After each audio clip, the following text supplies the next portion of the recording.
आलियार का एक भरोसेमंद दोस्त उसे सेठ दाऊद के अतीत से जुड़ी एक बेहद संवेदनशील फाइल सौंपता है। जैसे ही आलियार उस फाइल को खोलकर दस्तावेज पढ़ना शुरू करता है, उसके पैरों तले जमीन खिसक जाती है। उसे यकीन ही नहीं होता कि जिसे वह अपना पिता मानता रहा, वही इंसान इतना बड़ा अपराधी निकल सकता है। बिना एक पल गवाए आलियार सारे कागजात पिया के वकील तक पहुंचा देता है। जब वकील वहीद उन सबूतों पर नजर डालता है तो उसकी खुशी का ठिकाना नहीं रहता। वह तुरंत फाइल लेकर सनवाल और असलम के पास पहुंचता है। जैसे ही सनवाल, पिया और असलम दस्तावेजों में दर्ज दाऊद के जुर्मों की फहरिस्त देखते हैं, सब सन्न रह जाते हैं। पिया पूरे आत्मविश्वास के साथ फाइल बंद करती है और कहती है कि अब सेठ दाऊद को गिरफ्तारी से कोई नहीं बचा सकता। अगले दिन अदालत में भारी भीड़ उमड़ पड़ती है। जैसे ही सुनवाई शुरू होती है, वकील वहीद दाऊद का पुराना आपराधिक रिकॉर्ड जज के सामने पेश करता है। जज जब फाइल को गहराई से पढ़ते हैं तो कोर्टरूम में खामोशी छा जाती है। जज खुलासा करते हैं कि सेठ दाऊद उसका असली नाम नहीं है, बल्कि उसका असली नाम मूसा है। वह पहले शराब और जुए के अवैध धंधे चलाता था और उस पर कई हत्याओं के मुकदमे भी दर्ज थे, जिन्हें उसने पैसों के दम पर दबा दिया। यह सुनते ही दाऊद के चेहरे का रंग उड़ जाता है। सबूतों को गंभीर मानते हुए अदालत तुरंत दाऊद उर्फ मूसा को गिरफ्तार करने का आदेश देती है।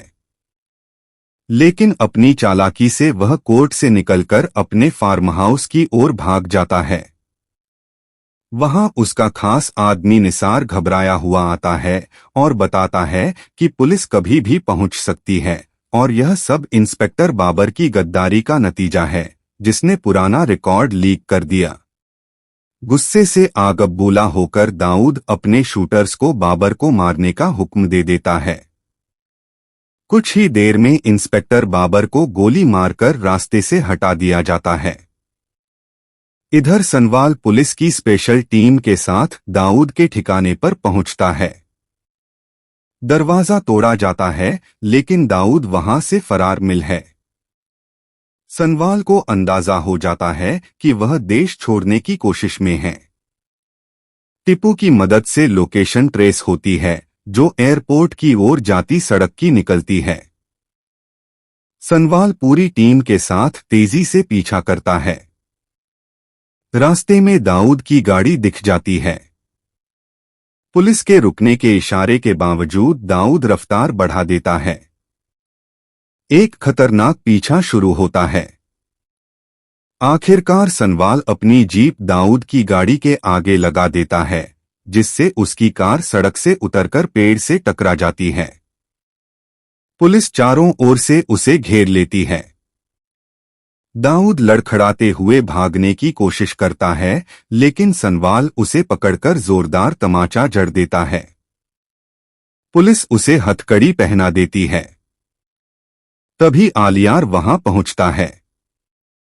दाऊद अपने बेटे से रहम की भीख मांगता है, लेकिन आलियार नफरत भरी निगाहों से मुंह मोड़ लेता है और कहता है कि आज मुझे आपको पिता कहते हुए भी शर्म महसूस हो रही है। दाऊद को गिरफ्तार कर लिया जाता है और अदालत उसे उम्र कैद की सजा सुना देती है। उसके जेल जाते ही पिया और उसके परिवार की जिंदगी से डर का साया हमेशा के लिए खत्म हो जाता है। घर लौटकर असलम साहब बेहद खुश होते हैं। वे सनवाल को गले लगाकर कहते हैं कि आज उसने साबित कर दिया कि वह पिया के लिए सबसे सही जीवन साथी है। उसी शाम आलियार पिया और सनवाल से मिलने आता है। वह उदास मन से अपने पिता के गुनाहों की माफी मांगता है और बताता है कि वह अब इस शहर को छोड़कर हमेशा के लिए ऑस्ट्रेलिया जा रहा है। पिया उसे नहीं रोकती, बस शुक्रिया अदा करती है। नम आंखों के साथ आलियार वहां से चला जाता है। अगले दिन घर को फूलों से सजाया जाता है, मौलवी साहब को बुलाया जाता है और पूरे मोहल्ले में मिठाइयाँ बांटी जाती हैं। सनवाल दूल्हे के रूप में आता है और पिया लाल जोड़े में बेहद खूबसूरत लगती है। निकाह के दौरान दोनों दिल से कबूल करते हैं।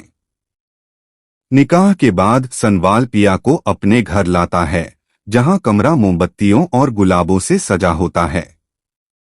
सनवाल एक डिब्बी निकालकर पिया को कीमती हीरे की अंगूठी पहनाता है और वादा करता है कि वह जिंदगी भर उसका साथ निभाएगा।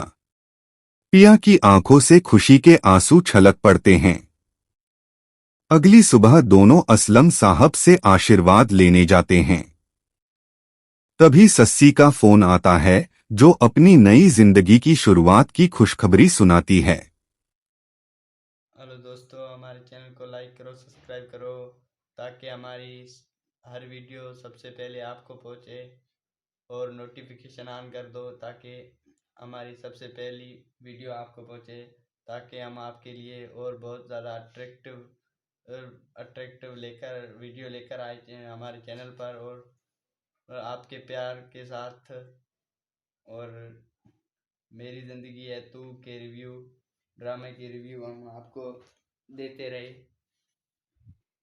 और ये हमारी टीम बैठी है, ये देखो।